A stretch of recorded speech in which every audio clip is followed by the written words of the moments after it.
Ladies and gentlemen, welcome to another episode of Beyond the Final Whistle with myself, Sanani Mangisa. What a week to be a sports fan in South Africa. I think we have England's numbers this week.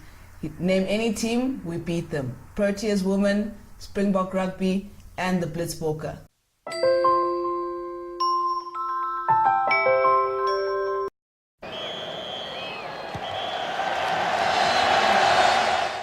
Gents, what a week in sport. We'll touch on every single little bit of it, but let's start with the Springboks.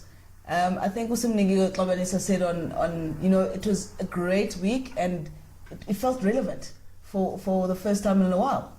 He said something that touched me in his tweet. He said it's the first time he's felt like we belonged. And it felt like our team as a country. For sure. We were fully represented. Thank you, Rassie Erasmus, because Rassie talked the talk and walked the walk. He picked the players, and on the day, everybody executed. And the things that we're talking about, it was the quality of the game of rugby that we saw, and coming back from 24-3. That was amazing to watch, and we actually ran them. It's the first time in a long time I'm actually happy about a Springbok team. It had shades of 95. And it's a balanced team. It's a balanced team in terms of there's players. I mean, even Eddie Jones called out two wingers could be as fast as Bolt. So you could get the youngsters. You get senior players. And Dwayne Vermeulen played well. You know, the youngsters also showed up. So what a nice occasion.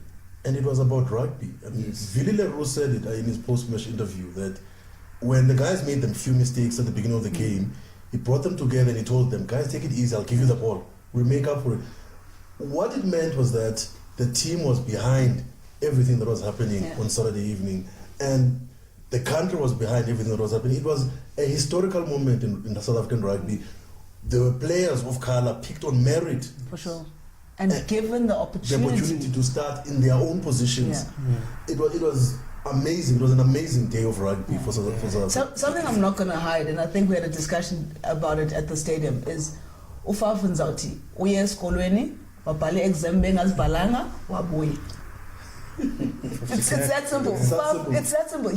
He was a shade of the player he's been for a while. He played so well. I think the best thing that could have happened to the Springboks on the day was to actually be 24-3 down after 15 minutes. I think that just from there you all you can do is play, and I think they played rugby after that. I think it was a beautiful spectacle, and I think some of those nerves may have disappeared afterwards. There were a couple of mistakes defensively, I think, from the wingers for the first two tries, where they came into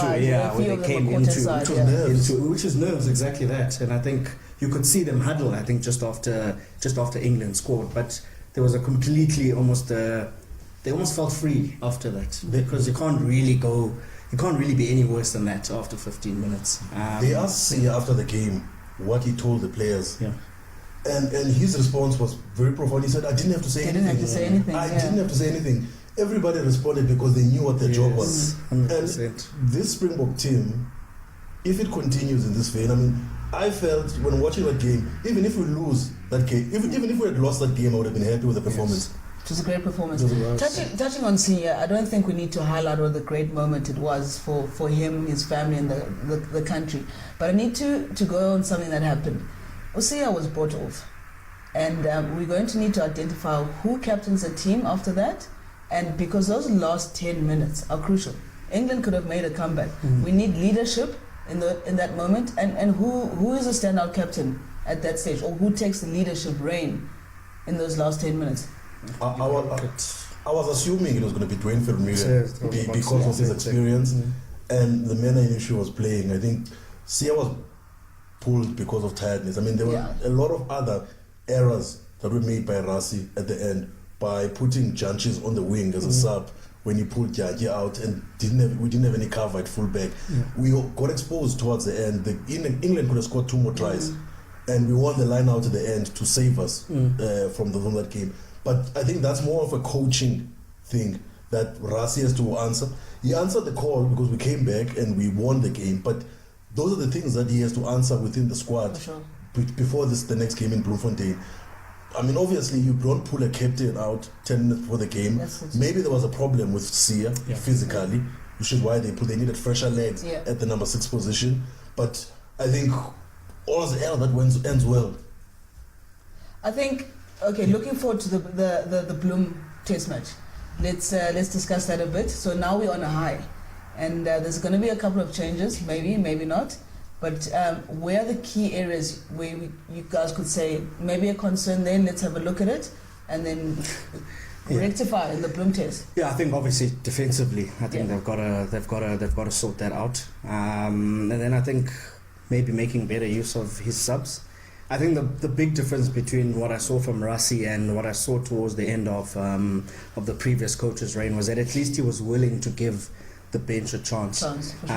I think towards the end, Alistair Coetzee was maybe not even making use of his subs, where he trusted the 15 that were on the pitch, but didn't make many changes. Better subs. I think Rassie can make better changes. Changes. But I think the good thing or the positive to take from this game is that he actually did go to his bench and he trusted them enough to use them, because it's not a 15-man game at that level. I think especially when you play at the tempo, especially that first 25 minutes, 35 minutes was really high tempo rugby, and I think that may have taken it out of England actually, especially in the Highveld as well. I think they did suffer a little bit towards the end of that first half because the tempo was just so high. Yeah. But I think the good thing about Rassie is that he's actually willing to use his bench. I don't know how you feel.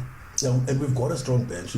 It's how we use the bench. I mean, we can't, in key positions like a wing and put in a fly half who cannot defend one-on-one against a wing. That was a key error, key coaching error, which is, we were lucky that we got out of that game with a W.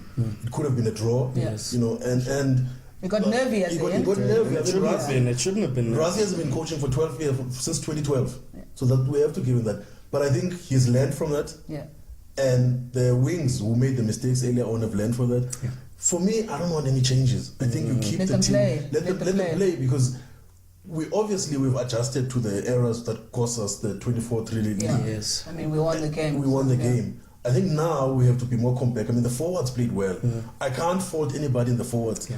And the guys that came in the forwards, the loose head, Kitsov and Dutoit, they made a difference. They made a difference. Yes. And Aka van der Merwe, they made a difference.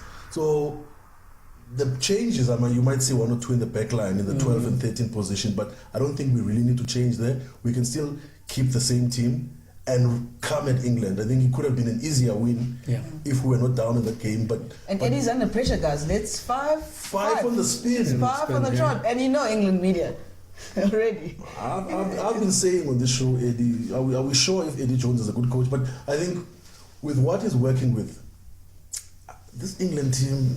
They do have injuries, guys, granted, but 5 on the trot, that's when the question marks. But I think we shouldn't discount the injuries that we had as well. So I think there are some positives. It balances out at the end of the day. There were a number of really big players, like I think Malcolm Marx was one of them who didn't play on the day. And the two locks didn't play, Elizabeth as well as Peter Stiff du Toit. So one can balance those two out. I think the one positive South Africa can take of it is that if you look at the rankings, they were 7th. They were under pressure after 15 minutes. There's absolutely no doubt about it. But they turned it around. They showed some character. So I think there's a lot that can be taken from this game. Positives. And we've got depth. Yes. Yeah. We've got depth. And now coming into this team, you have to go in and fit into the system in this team. Yeah. And I mean, the calls that Rassie made, I mean, you can see what's happening with the team is Rassie is the CEO, and he's got a very good coaching team around him, Swayze de Brain and Stick, and he's making the call as the CEO of the Springboks. Yeah. And right now, what he's done is he's picked the players on merit that represent the whole country. Yes. And nobody's complaining. And we won't go into it now, gents, but there's going to be a situation where there's players that are injured. To try get into that team now is going to be very difficult.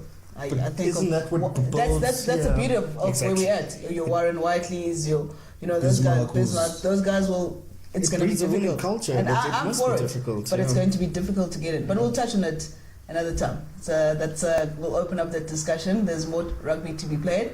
But ladies and gentlemen, we're looking forward to the test match in Bloem versus England again. I think there's a collective great energy in the country at the moment about the Springboks. Long may it continue.